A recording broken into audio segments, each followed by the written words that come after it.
O etin suyu kaçar,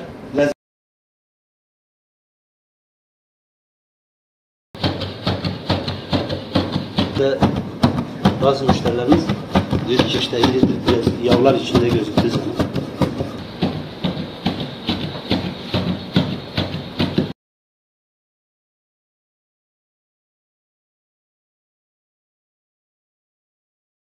Bundan yaptırdık. Hani paslanmaması için, müşteri sağlığı için, ondan sonra kağıdın içinin siyah çıkmaması için bu şişleri özel yaptırdık.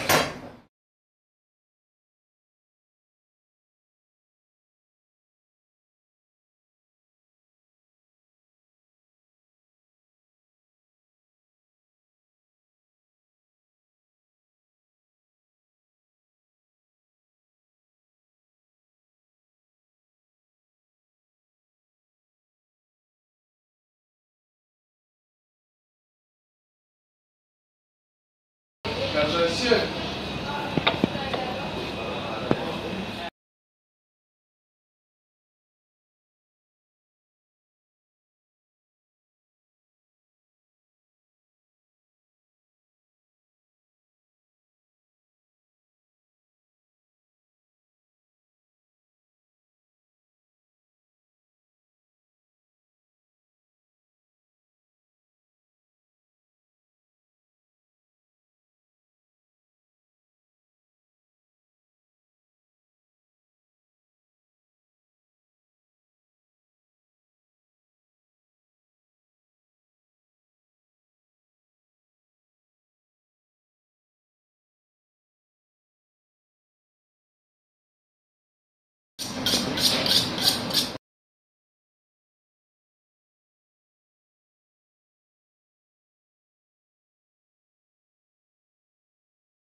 O etin suyu kaçar,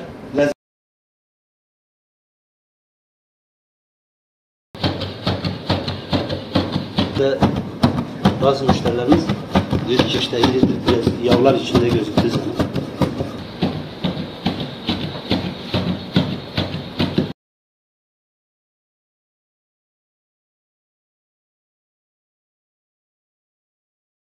bundan yaptırdık. Hani paslanmaması için, müşteri sağlığı için, ondan sonra kağıdın içinin siyah çıkmaması için bu şişleri özel yaptırdık.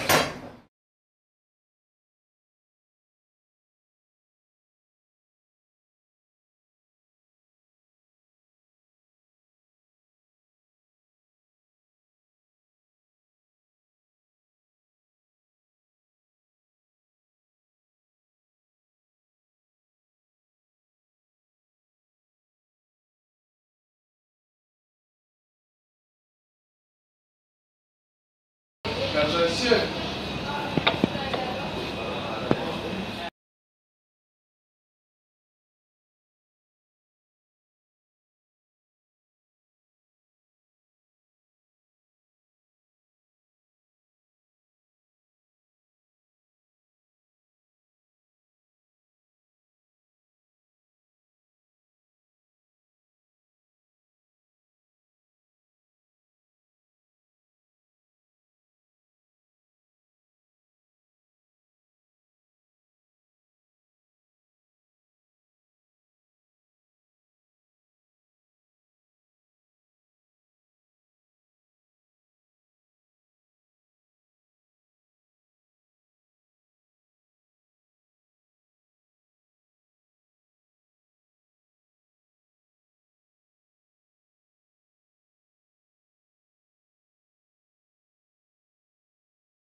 Sade kebaplarımız servise hazırdır.